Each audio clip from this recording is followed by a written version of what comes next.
Bonjour, bienvenue au tuto d'aujourd'hui. Alors aujourd'hui on va traiter la concentration à travers la courbe de Lorenz. Donc on va essayer de calculer l'indice de Gini par la suite à partir de cette courbe. Et donc prenons l'exemple suivant, soit le tableau suivant qui présente le temps passé devant les guichets automatiques pour 200 usagers. Tracer la courbe de Lorenz, calculer le coefficient de concentration et interpréter le résultat. Donc, nous avons déjà discuté l'utilité de la courbe de Lorenz ainsi que l'indice de Gini. Alors, le tuto d'aujourd'hui, l'objectif c'est de traiter un cas dans lequel on va calculer l'indice de Gini à partir du graphique. Nous avons besoin d'un tableau de calcul. Voilà. Au niveau de la première colonne, nous avons les modalités x, y sous forme de classe. La deuxième colonne, nous avons les effectifs in i. Nous avons besoin de calculer fi. Fi cumulé croissant. Puisque nous avons les classes, on calcule les centres. Ensuite, le produit in ici. Ensuite, le produit in ici divisé par in ici cumulé. Ensuite, on calcule la fréquence cumulée de ce produit-là. Allez, donc la fréquence fi, c'est in i sur grand N. Donc 45 sur 200. Ensuite, 60 sur 200. Ensuite, 55 sur 200 jusqu'à la dernière valeur. On sait très bien que la somme des fréquences égale à 1. Après, on calcule la fréquence cumulée croissante. Voilà. Ensuite, 200, 0,225 plus 0,3. Alors, vous pouvez exprimer les valeurs en pourcentage. Donc, égal 0,225 plus 0,3 et ainsi de suite jusqu'à 1. Alors, pour les centres, donc le centre d'une classe, c'est la borne inférieure plus la borne supérieure divisé par 2. Ce qui donne 0 plus 2 divisé par 2, ça fait 1 pour la première classe. Ensuite, 3 pour la deuxième, 5 pour la troisième, et ainsi de suite jusqu'à la dernière classe. Ensuite, on calcule le produit in i ci. Et donc, in i fois ci. On fait la même chose pour les autres classes. On calcule après la somme de in i ci. Voilà. Ensuite, on calcule le produit in i ci divisé par somme de in i ci, sigma in i ci. Donc, égal 45 divisé par 836. 108 divisé par 836. Et ainsi de suite. Alors après, on calcule la fréquence cumulée croissante.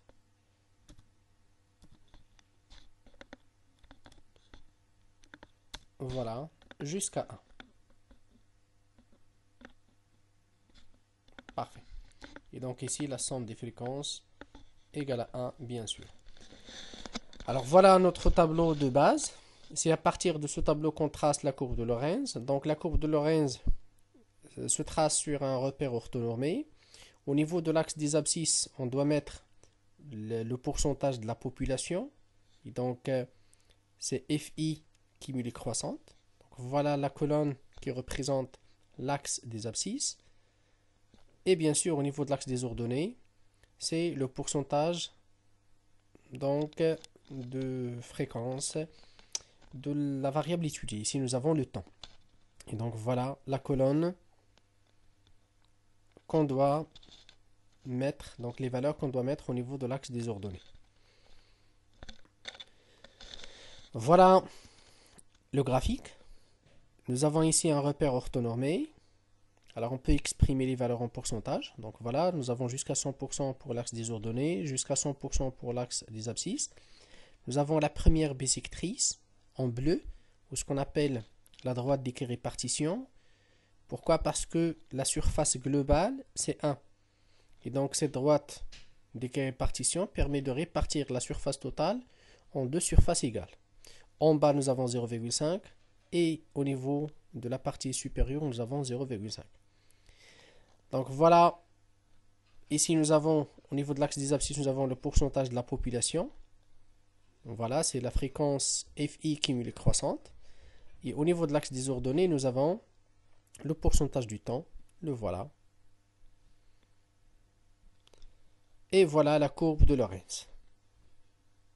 Parfait. Maintenant, pour calculer l'indice de Gini, on doit d'abord calculer la zone délimitée par la courbe de Lorentz et la droite d'équirépartition. Et donc, cette surface-là. Donc, pour calculer cette zone, on va l'appeler zone A.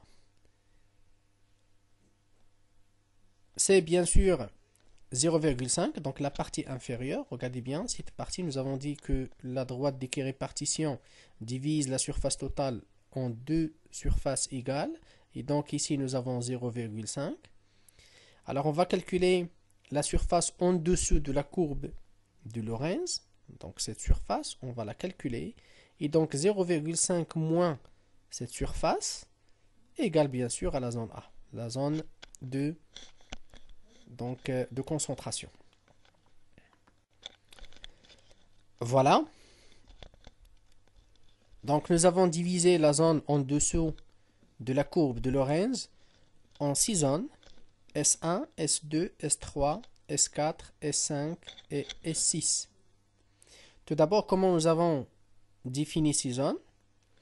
Alors, voilà ici. Donc, la zone S1, elle est définie bien sûr par, donc ici, elle est définie par, alors tout d'abord, nous avons défini les zones en se basant sur l'axe des abscisses. Et donc ici, nous avons les fréquences cumulées croissantes. Alors au niveau de ce point-là, nous avons 22,5. Voilà la fréquence cumulée croissante, 22,5.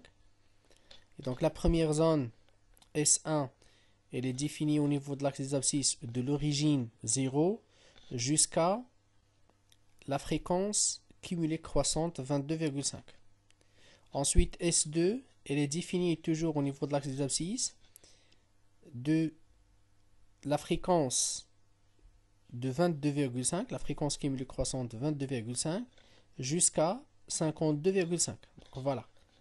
La première, c'est de 0 jusqu'à 22,5.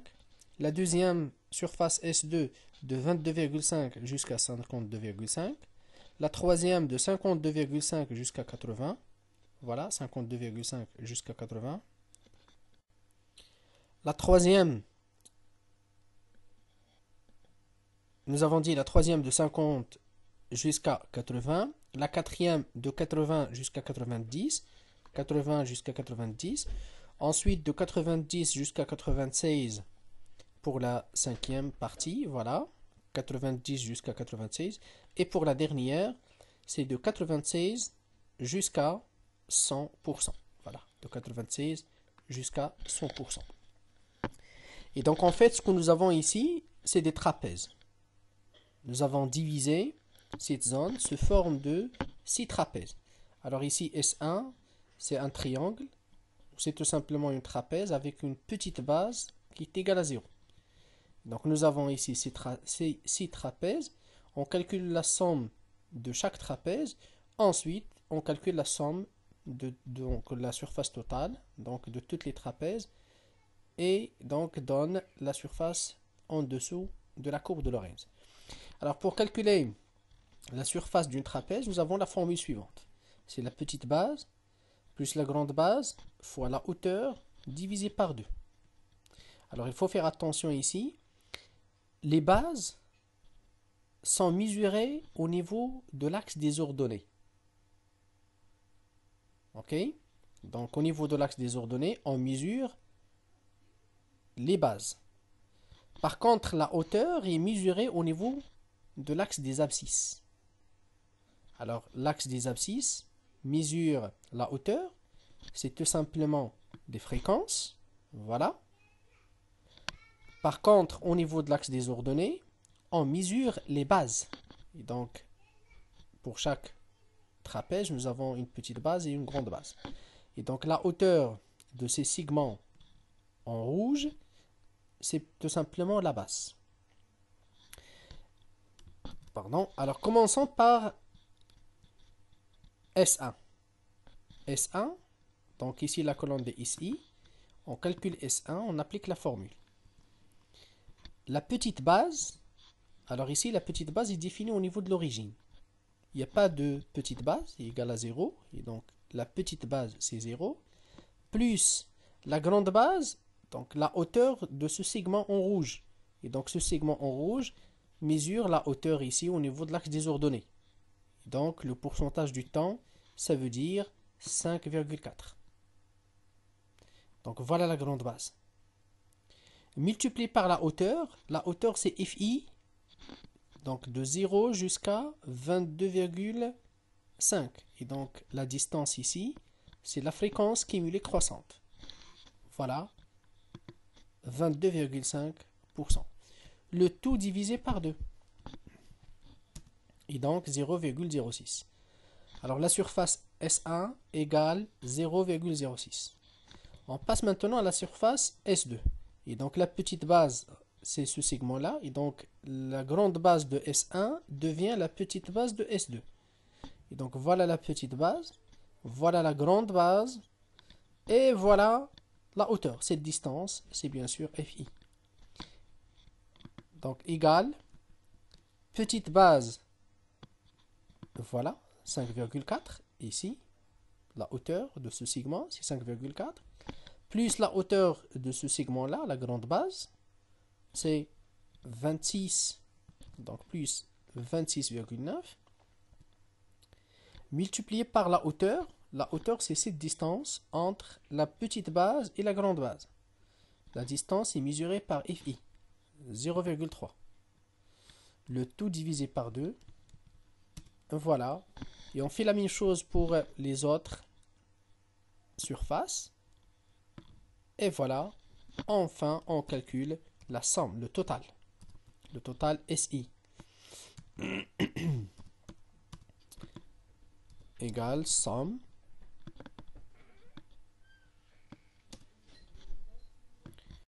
Et donc voilà la surface totale en dessous de la courbe de Lorenz. Donc est égale 0,33. Alors la surface ici, c'est 0,33. Bien. Maintenant, pour calculer la zone de concentration, la zone A, nous avons dit c'est 0,5 moins la somme des SI. Donc ici, on calcule la zone A. Et donc la zone A égale 0,5 moins sigma SI. Sigma SI est égal à 0,33. Et voilà maintenant la zone A. Enfin, pour calculer l'indice de Gini, nous avons cette formule. L'indice de Gini égale la zone A divisé par 0,5. Et donc, la zone A divisé par 0,5. Ce qui donne 0,34. Et donc, voilà l'indice de Gini à partir de la courbe de Lorenz. Très bien. Nous avons également une autre méthode pour calculer l'indice de Gini, toujours à partir du graphique. Alors voilà notre formule. Donc l'indice de Gini égale à 1 moins sigma Fi facteur de QI plus QI moins 1. Et donc, qu'est-ce que ça veut dire? QI, c'est tout simplement cette colonne. Et donc, c'est NICI, facteur de sigma NICI, cumulé croissant. Et donc, voilà Q1, Q2, Q3, Q4, Q5, Q6. Alors, on calcule d'abord le produit FI, QI plus QI moins 1. Voilà. Égal FI,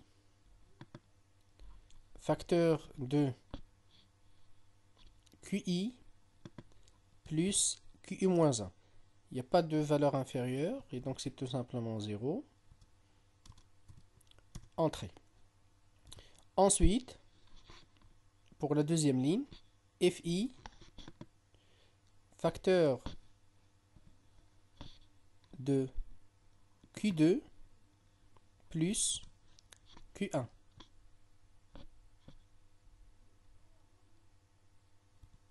Voilà.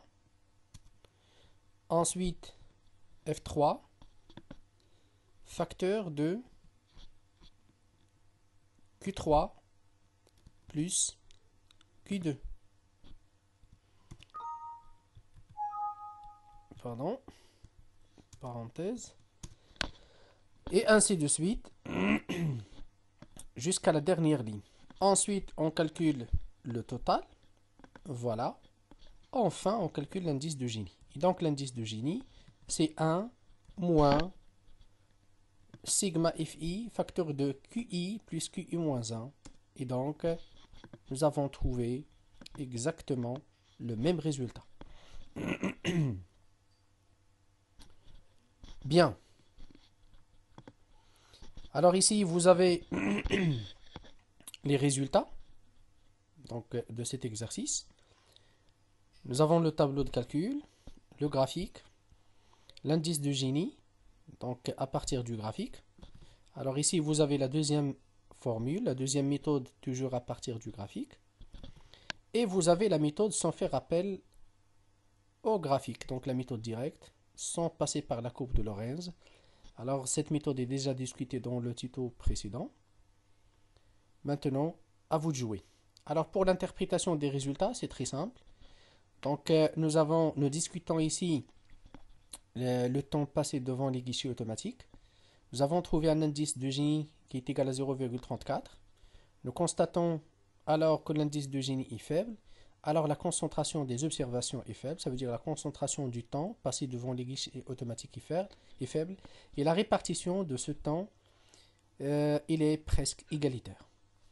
Merci et à la prochaine, Inch'Allah.